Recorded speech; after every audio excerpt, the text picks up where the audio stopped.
All right, let's set the scene. It's 2026. You're at the grocery store, and you know that feeling that just hits you? That slow, creeping dread as you watch the total on the screen just climb and climb and climb?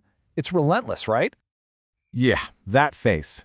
You're looking at your cart, you're looking at the screen, and you just know the bill is going to be higher than last week, and you bought the exact same stuff.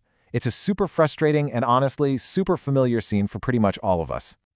And look, this isn't just in your head, it's not just the feeling.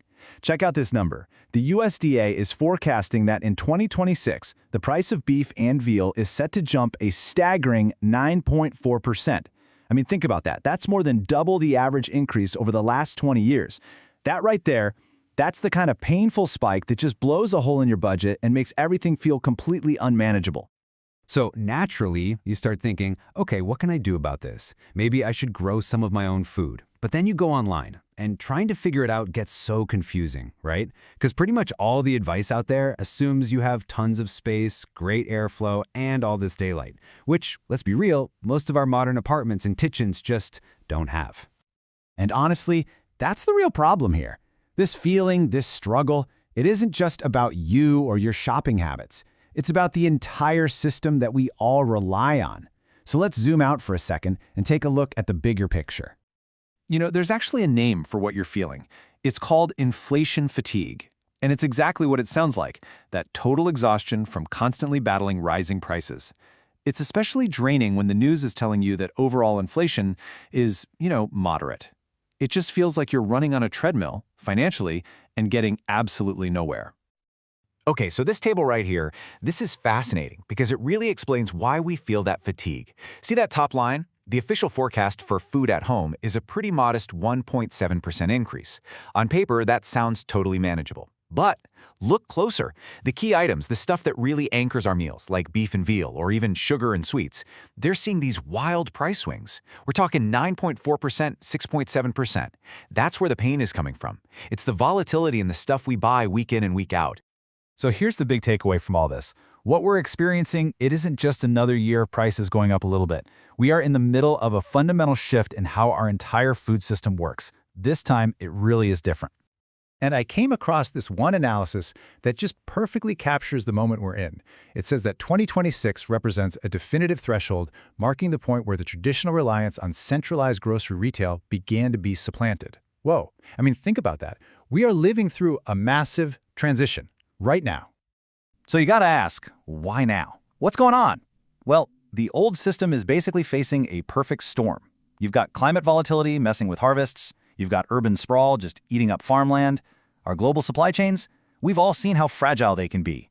And on top of it all, the retailers themselves are getting squeezed by rising costs. The bottom line is, the old way of doing things is just becoming less and less reliable. But, every big challenge like this also opens up a new opportunity. And that's where this idea of a new indoor system comes in. And I want to be really clear, this isn't just about taking up a new hobby. This is about a complete, fundamental change in mindset about where our food comes from. Okay, this right here, this is the core idea. We are shifting from what you could call grocery dependence, being totally reliant on those fragile supply chains, subject to crazy price swings with almost zero transparency, and we're moving towards residential autonomy. Think about it, a system where production is hyper-local, totally resilient, costs are stable and predictable. And you have full control over what you grow and what you eat. Now, I know what you might be thinking. Okay, that sounds amazing, but is it really realistic for me? And the answer is yes. The reason this whole shift is even possible right now is actually pretty simple. The technology has finally caught up to the need. Yeah, this is absolutely not your grandparents' gardening. We're talking about a whole new ballgame. The tech that's available in 2026 has basically just demolished all the old barriers. We're talking about plug-and-play systems that automate watering and nutrients for you. Hyper-efficient LED lights that act like a personal sun for your plants, but for a fraction of the cost. There are even AI-driven apps on your phone that guide you and literally monitor your plant's health. And it all comes in these awesome modular vertical systems that can fit just about anywhere. It's gotten to the point where it's almost foolproof. And just in case you think this is some small niche trend, check out these numbers. The global market for indoor farming is already worth over $54 billion in 2026, and it's projected to more than double to almost $120 billion in just 10 years. This isn't a hobby. This is a major, mainstream economic shift that's happening right under our noses. Okay, so let's bring this all back down to you. What does this mean for you personally? It's a chance for a fresh start. It's really about learning to think just a little bit less like a consumer and a little bit more like a producer. So when you take all this in, where does that leave you? And look, let's be super clear. This is not about trying to become a full-time farmer overnight. Absolutely not. Far from it. What this is really about is just recognizing a simple but really powerful truth. Here in 2026, for the very first time, the reasons you need to start growing your own food and the tools that make it actually possible, they have finally aligned. They've met in the middle. So you see, the question is no longer if you can grow your own food at home. That question's been answered. The only real question left is, what do you want to grow first?